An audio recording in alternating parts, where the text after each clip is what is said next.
వెలుగుమట్ల బాధితులకు మళ్లీ అదే స్థలంలో ఇల్లు కట్టించేంత వరకు నిరాహార దీక్ష కొనసాగిస్తారని తెలంగాణ జాగృతి అధ్యక్షురాలు కవిత స్పష్టం చేశారు. 31 ఎకరాల పేదల భూమిని కాంగ్రెస్ ప్రభుత్వం పెద్దలకిచ్చే కుట్ర పన్నుతోందని ఆరోపించారు.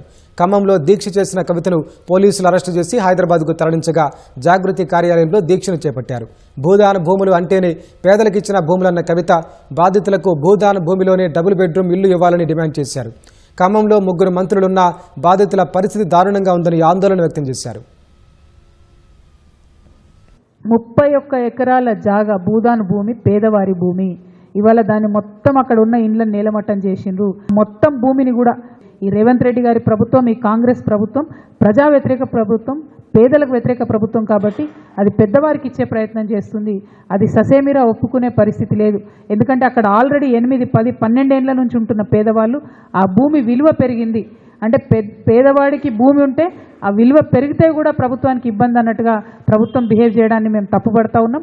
ఖచ్చితంగా ఎక్కడైతే ఆ పేదవాళ్ళ ఇండ్లు కూలగొట్టినరో అక్కడనే వాళ్ళకు ప్లాట్లు ఇవ్వాలి, అక్కడనే వాళ్ళకు మీరు డబుల్ బెడ్రూమ్ ఇండ్లు కూడా కట్టించేయాలని చెప్పి మేము ప్రభుత్వాన్ని డిమాండ్ చేస్తూ నా దీక్షను కొనసాగిస్తూ ఉన్నాను.